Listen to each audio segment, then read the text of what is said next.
Jó capítulo 1, a partir do versículo 19. Quem achou, diga amém. Amém. Quem não achou, diga misericórdia. Abra a Bíblia assim, vê no meio dela assim, ó. Vai cair em Salmos. Aí um livro para trás. Facinho, né? Jó capítulo 1, versículo 19.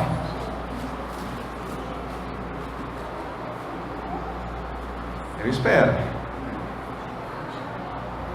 Amém? Amém. Eis que um grande vento sobreveio da além do deserto e deu nos 4 cantos da casa, que caiu sobre os jovens e morreram, e só eu escapei para trazer-te a nova.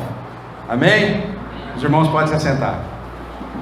Soberano Deus e eterno Pai, nós queremos te dar graça, Senhor a Deus, nesta noite. Pai, fala conosco e usa a vida do teu servo, Pai, e ministra, Pai, uma palavra, Pai, que venha de encontro aos nossos corações, Pai, não aquilo que nós queremos ouvir, meu Pai, mas eu tenho plena certeza aquilo que o Senhor quer falar conosco nesta noite, Pai. É a nossa oração, em nome de Jesus, e que o Senhor cresça nessa noite, e que nós venhamos a diminuir, em nome de Jesus. Amém? Eu queria que você ficasse com a sua Bíblia aberta no livro de Jó, no capítulo 1. Nós iremos trabalhar um pouco ele, mas o tema da mensagem desta noite é os 4 cantos da casa de Jó. Amém? Os 4 cantos da casa de Jó.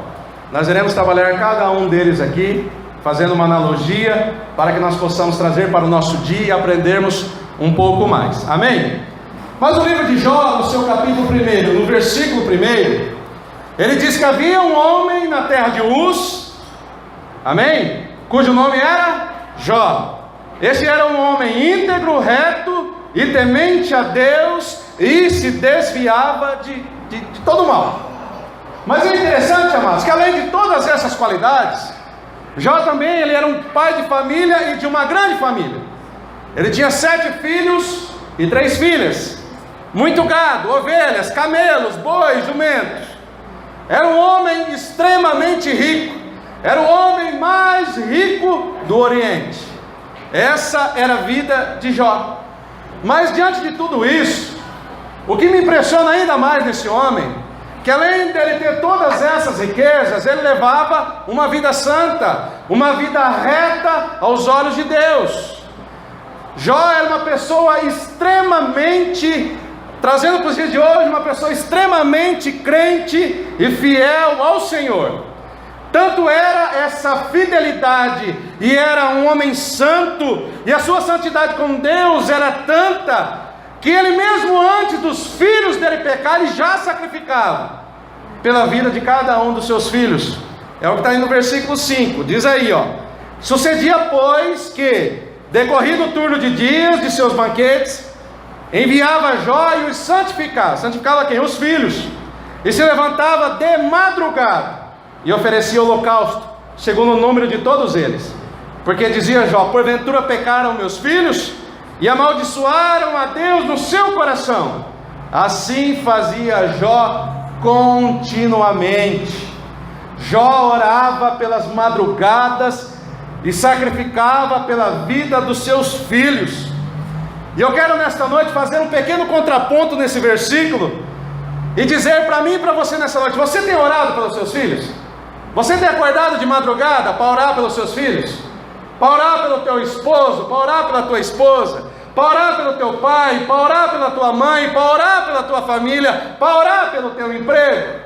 Às vezes nós queremos tudo de mão beijada, mas nós não estamos querendo pagar um preço de oração, de acordar de madrugada e começar a interceder por aqueles que nós amamos, por aqueles que nós queremos. Mas é interessante que Jó fazia isso continuamente. Isso deve ser a nossa fé, essa deve ser a nossa santidade. Buscarmos a cada momento a nossa família estar alicerçada na palavra de Deus. O próprio Jesus, ele diz em Mateus capítulo 7, a partir do verso 24, ele diz que aquele que ouve as palavras dele e as pratica, é semelhante àquele homem que construiu a sua casa na rocha. Na sua casa está firmada, a sua casa tem fundamento. A minha e a sua família precisa estar no fundamento de Cristo, no fundamento daquele em quem nós cremos. Mas quando nós não ouvimos a voz de Deus, a nossa casa está fundamentada exatamente na areia. É aonde que começa a ruir os casamentos, ruir as famílias. Filhos revoltados saem de casa. E fica a pergunta para mim e para você nessa noite: em qual fundamento está alicerçada a minha casa? Mas é interessante que o diabo, ele chega no versículo 6, ele é sagaz, ele é astuto. E aí ele chega no versículo 6, vendo tudo isso que Jó tinha, ele chega diante, quando os anjos se apresentam agora a Deus, o diabo também ele se apresenta e ele diz lá: e num dia em que os filhos de Deus vieram apresentar-se perante o Senhor, veio também Satanás entre eles. Então o Senhor disse a Satanás: de onde vens? E Satanás respondeu ao Senhor e disse: de rodear a terra e passear por ela. Ele está passeando lá em volta da tua casa, ele está passeando em volta da tua família, ele quer derrubar você. E continua lá: e disse o Senhor a Satanás: observaste tu meu servo Jó? Versículo 8: porque ninguém é na terra semelhante a ele, homem íntegro e reto, temente a Deus e que se desvia do mal. Então respondeu Satanás ao Senhor e diz: porventura teme Jó a Deus debalde? Porventura tu não cercaste de sebe a ele, a sua casa e tudo quanto o tem? As obras das suas mãos abençoaste, o seu gado tem aumentado na terra. Mas estende a tua mão e toca-lhe tudo quanto tem, e verás se não blasfema contra ti e contra a tua face. O que o diabo está dizendo: olha, toca ali na vida dele, eu vou tocar na vida dele, vai ver que ele vai blasfemar. E muitas vezes isso acontece em nós. A primeira provação que vem, às vezes nós blasfemamos contra Deus. Aí o versículo 12 diz assim: disse o Senhor a Satanás: em que tudo quanto ele tem está na tua mão, somente contra ele não estendas a tua mão. E Satanás saiu da presença do Senhor. Deus dava um excelente testemunho do próprio Jó. Como é lindo ver um homem que agrada ao coração de Deus, onde Deus ele dá o próprio testemunho e fala: está vendo lá o meu servo? Talvez se nós se apresentássemos hoje diante de Deus, qual seria o nosso testemunho?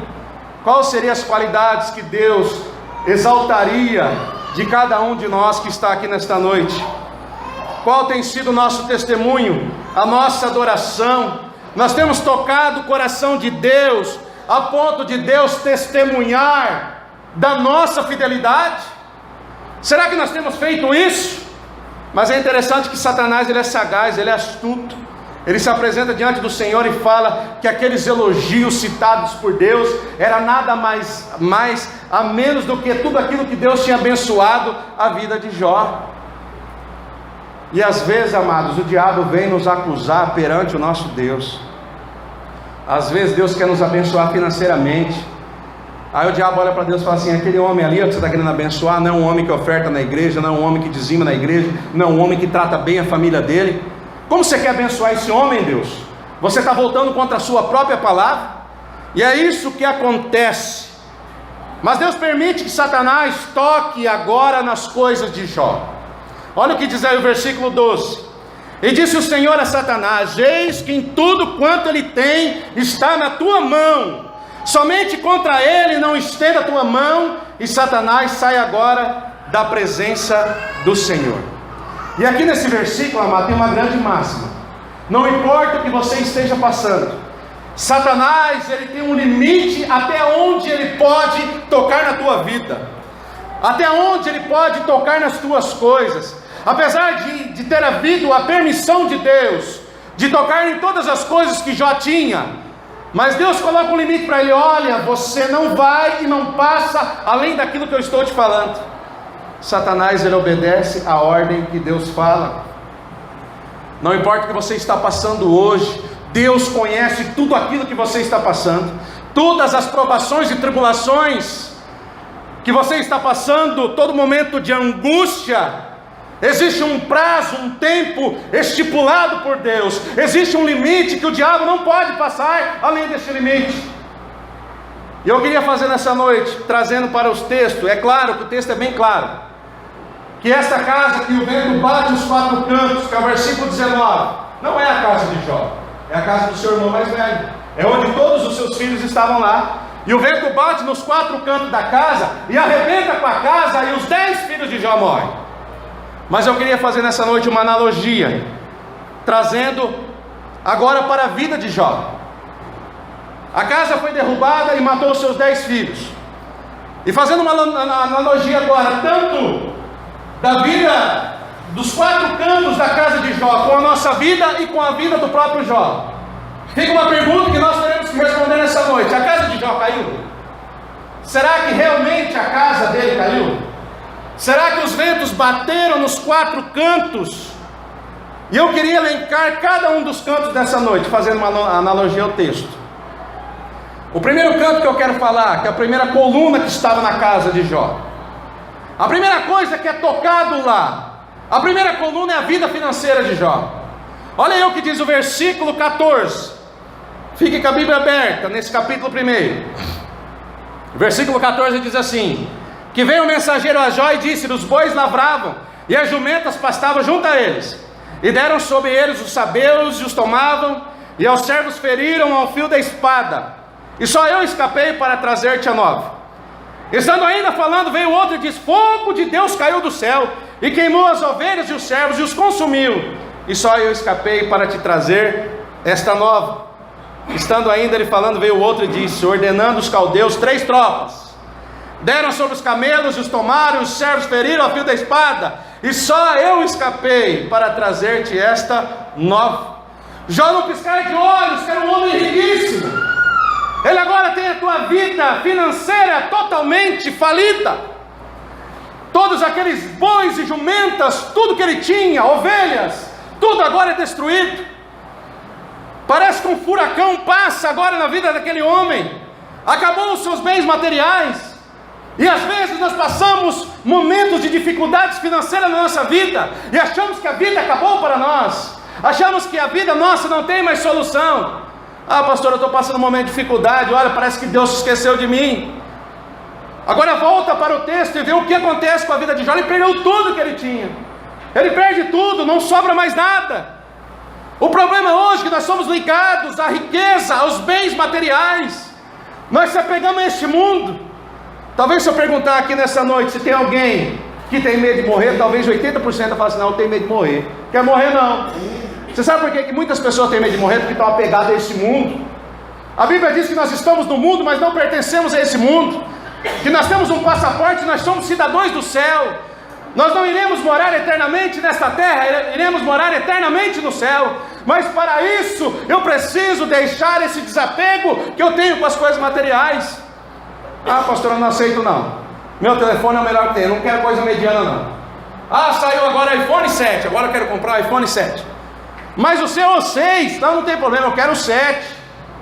Isso tem acontecido no meio da igreja. As pessoas estão materializando, estão vivendo de bens materiais. E quando eu pego o Jó agora, uma dificuldade tremenda que aquele homem estava. Talvez vieram muitos pensamentos na cabeça daquele homem. Talvez se fosse nós, amados, muitos de nós não aguentaríamos passar por uma falência na nossa vida financeira. Mas o mais lindo desse texto é que diz lá no versículo 22: em tudo isto não pecou, nem atribuiu a Deus falta alguma. Jó não blasfema contra Deus.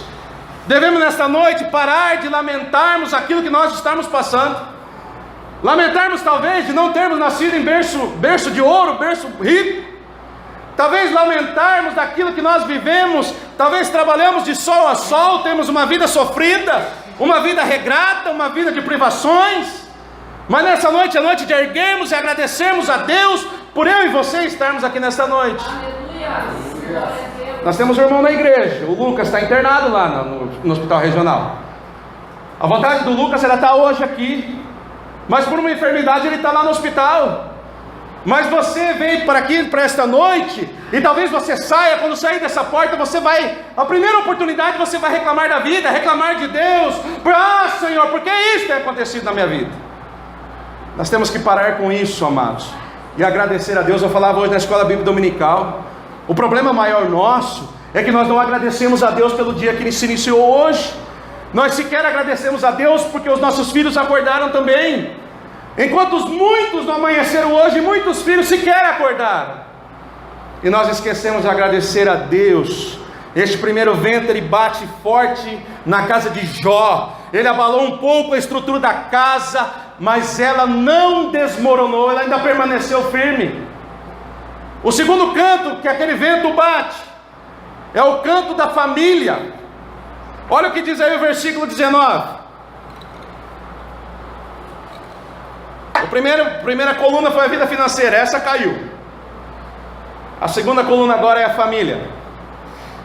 19. Eis que um grande vento sobreveio da além do deserto, e deu nos 4 cantos da casa, que caiu sobre os jovens e morreram, e só eu escapei para trazer-te esta nova. Já tinha recebido uma péssima notícia da sua vida financeira, estava terrível. A vida financeira dele tinha acabado, aquele homem estava falido. Talvez se fosse nós pensar, rapaz, será que vem mais notícia ruim? Mas a notícia ruim, ela vem mais um. Agora ele recebe esta notícia avassaladora. Os seus 10 filhos agora morreram. E eu fico tentando imaginar, eu já perguntei para minha mãe que está aqui, está ali atrás. Ela já perdeu um filho. Eu fico pensando como é dor de perder um filho. Eu tenho 2 filhos, eu sinto a dor. Mas aquele homem perde 10 de uma pancada só. Perde 10 filhos de uma vez só. Eu não sei se eu e você suportaríamos tamanha dor. E se nós ficaríamos ainda em pé. Jó perde todo o seu gado, a sua vida financeira se abala, a estrutura de uma família agora, somente isto. A própria vida financeira já abala um casamento, abala uma família. Mas agora não somente a vida financeira, agora a família daquele homem está praticamente destruída agora. E aí eu quero fazer um contraponto com vocês, amados. Será que nós temos valorizado as pessoas que estão ao nosso redor? Será que nós temos valorizado os nossos filhos? Será que nós temos valorizado os nossos pais? Será que nós temos valorizado as pessoas que estão ao nosso redor? São perguntas que nós temos que responder, amados. Não dá para nós sairmos daqui da mesma situação que nós entramos. Às vezes, amado, não fica bravo comigo não, porque eu me coloco no meio. Às vezes nós somos os piores inimigos para a nossa família. Nós somos as piores pessoas para os nossos familiares. Nós debatemos com dentro da casa, tudo nós debatemos. Quando saímos para fora da casa, parece que virou um anjo. Parece que a pessoa, lá dentro de casa, a pessoa parece um satanás dentro de casa. Aí quando sai de casa, a pessoa está na maior, está lá brigando com a esposa, e vai, briga, e vai. Aí toca o telefone. Sabe como ele faz? Alô, bom dia. Aquele homem que estava todo com raiva, aquele homem ainda mais com uma pessoa do trabalho, com uma pessoa conhecida. Aí, bom dia, como está seu dia? Meu dia está maravilhoso, meu dia está uma festa, meu dia, olha, que coisa linda que está o meu dia. Nós tratamos bem as pessoas lá fora, esquecemos de tratar bem as pessoas que estão ao nosso redor.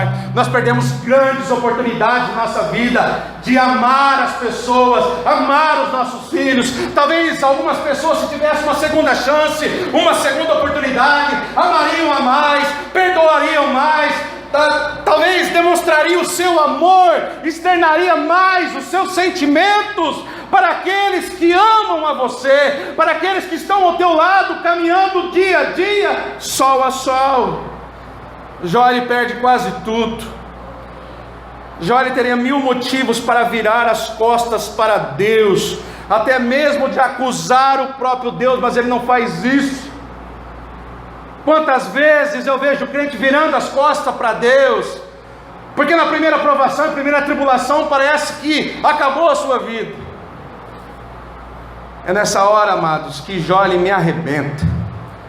Ele dá uma declaração, olha, depois de tudo aquilo que aconteceu, ele perde toda a sua vida financeira, ele perde os seus filhos, e ele diz lá no versículo 21, ele diz assim: nu saí do ventre da minha mãe, e nu tornarei para lá. O Senhor deu e o Senhor tomou. Bendito seja o nome do Senhor. Glorifique a Deus pelo que Ele é, e não pelo que Ele pode te dar. A vida estava praticamente destruída para Jó, mas o Senhor deu e o Senhor tomou. Bendito seja Ele. nós glorificamos a Deus só em momentos abençoados. Nós não queremos glorificar a Deus na provação. Primeira coisa que acontece quando a provação vem, amados, nós pegamos, como diz o ditado, picamos a mula, esquecemos de Deus. Aí vem o versículo 22, em tudo isto, Jó não pecou, e nem atribuiu a Deus falta alguma. Esse segundo vento bateu na estrutura, derrubou agora. O primeiro derrubou a vida financeira, agora derruba a família dele. Mas vem um terceiro vento e bate bem na coluna da casa de Jó. E agora começa a afetar a sua saúde. A terceira coisa abalada, a terceira coluna abalada da vida de Jó foi sua saúde. No capítulo 2, eu queria que você abrisse aí, Jó capítulo 2, versículo 7 e 8. Então saiu Satanás da presença do Senhor e feriu a Jó de úlceras malignas desde a planta do pé até o alto da cabeça. E Jó tomou um caco para se raspar com ele e assentava no meio da cinza. Satanás não somente estava contente agora em destruir toda a parte financeira e a própria família, ele se apresenta pela segunda vez agora. Pela segunda vez ele se apresenta novamente diante de Deus. E aí Deus ainda zomba dele e fala: está vendo lá no servo Jó? Homem bom, temente a Deus, reto, justo, que se desvia do mal.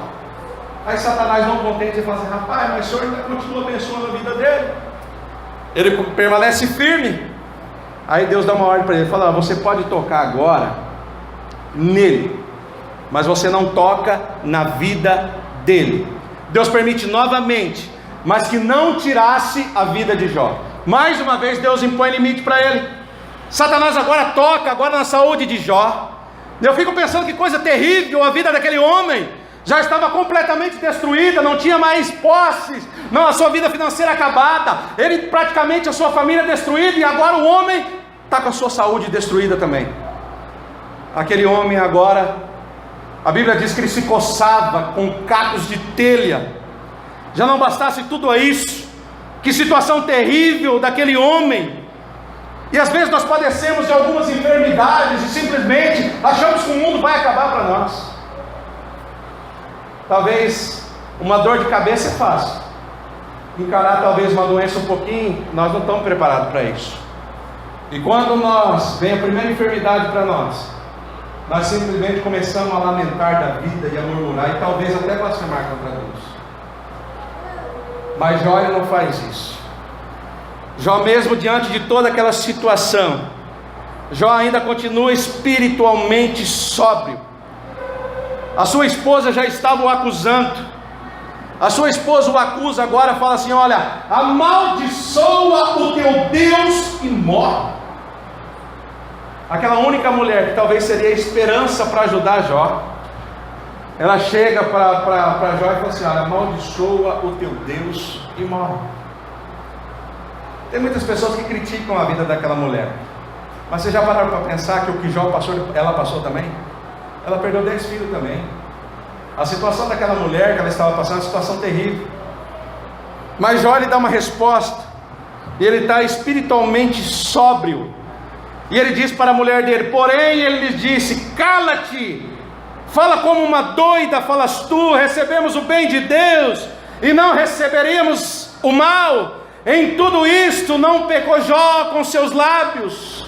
O Espírito do Senhor nos fala nessa noite, nos pergunta: por que nós aceitamos as benesses de Deus, e quando há a primeira dificuldade nós não queremos aceitar mais? Por que isso acontece na nossa vida, amados? Jesus, ele não mentiu para mim, ele não mentiu para você. No mundo tereis tribulações e provações, mas tem de bom ânimo, pois eu venci o mundo. Que nessa noite nós possamos abrir a nossa boca e glorificar a Deus, porque Ele é o Rei dos Reis, Ele é o Senhor dos Senhores, é aquele que é, que era, aquele que há de vir, aquele que é o Alfa, aquele que é o Ômega, aquele que é o princípio e o fim, aquele que tudo foi criado por Ele, por meio dEle, e sem Ele nenhuma das coisas era para ser criado. Esse homem se chama Jesus Cristo de Nazaré.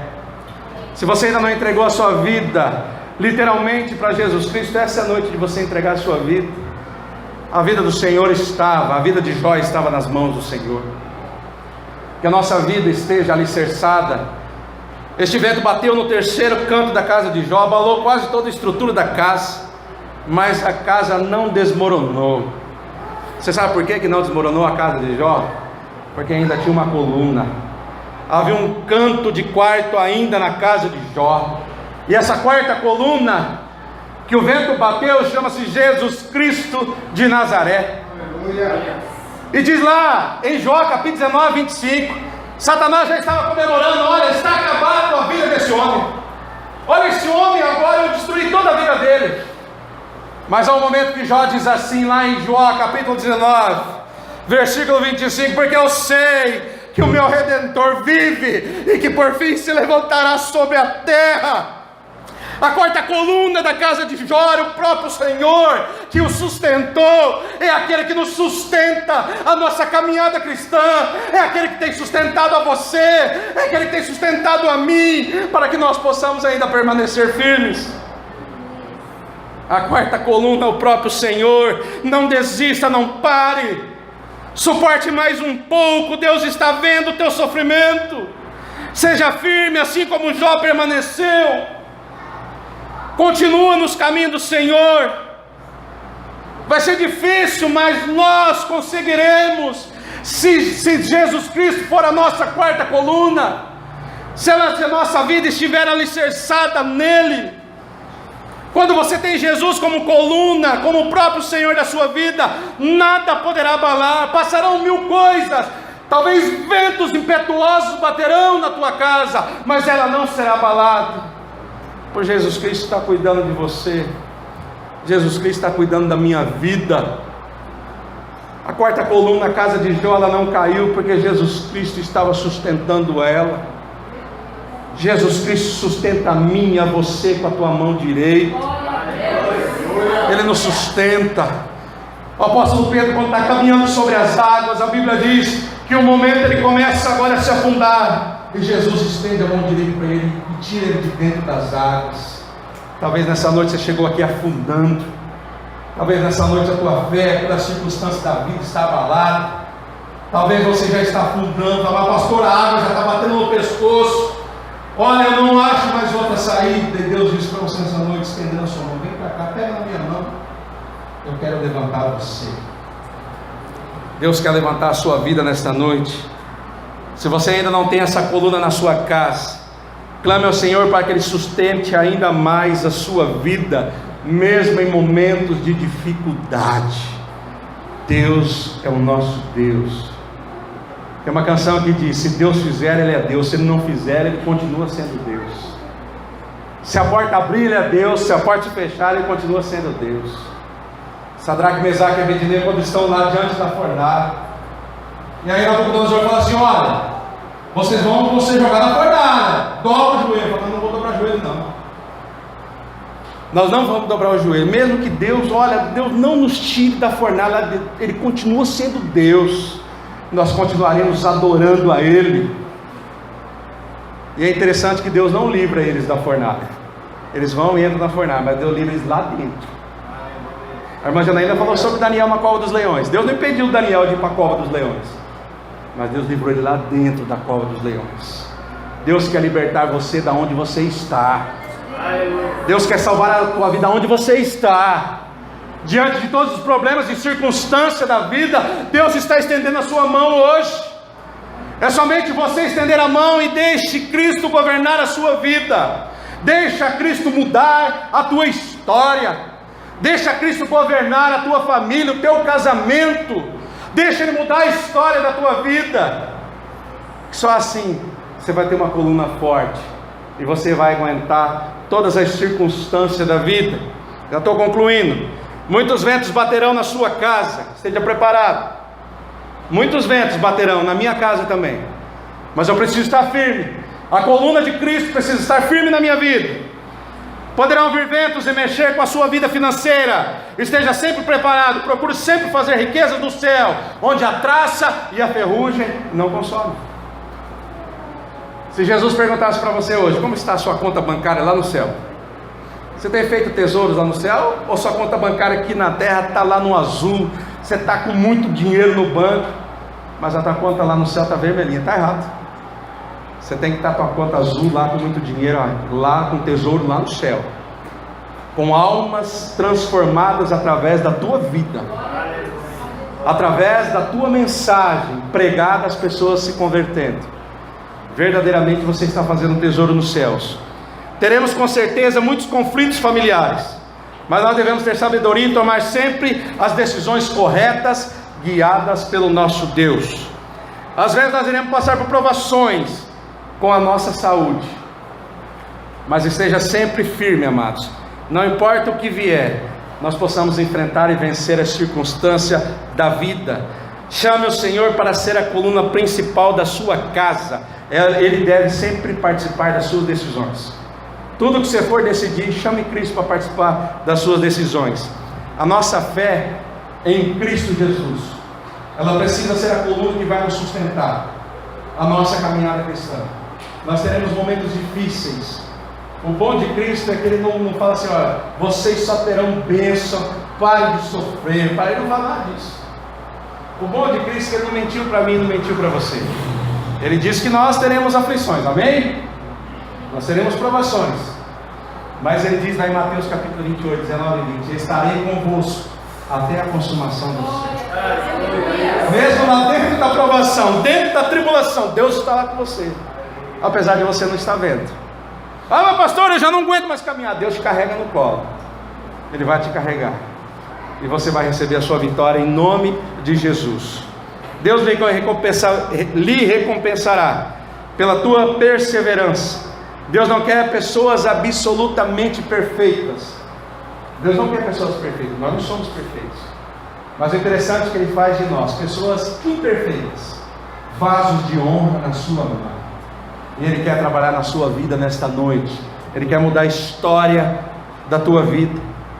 E quando Jó passa por tudo isso, a grande dificuldade que aquele homem passa, e às vezes ele começa, aí chega aqueles 4 amigos dele e começa a falar: olha Jó, você está com pecado, olha isso está acontecendo na tua vida, porque você pecou contra Deus, você fez isso, fez aquilo. E Jó sempre falava que ele estava íntegro e reto diante do Senhor. E aí por um momento Jó ele começa a discutir com Deus, e Deus começa a falar umas verdades para ele, e começa a falar sobre a tua grandeza. Aí quando chega no capítulo 42 do seu livro, Jó diz lá 42, no versículo 2: bem sei que tudo podes, e nenhum dos seus planos ou seus pensamentos podem ser frustrados. Os planos de Deus para a tua vida e para a minha vida não podem ser frustrados. A Bíblia diz lá em Isaías que os pensamentos de Deus são diferentes dos nossos pensamentos. Que nós possamos nessa noite acreditar que a nossa vida esteja alicerçada na palavra de Deus. Mas é interessante, amados, que eu volto para o versículo 1, para o capítulo 1, do versículo 22. Diz assim: tudo isso Jó não pecou, nem atribuiu a Deus falta alguma. Você sabe por que isso aconteceu tudo na vida de Jó? Porque Jó ele não adorava a Deus pelo que o Senhor podia dar para ele, mas por quem Deus era na vida dele. E quando você adora ao Senhor em espírito e em verdade, e você coloca a sua confiança em Deus, e você deixa Deus trabalhar na tua vida, é o que acontece em Jó. Eu queria que você abrisse Jó 42, versículo de número 10.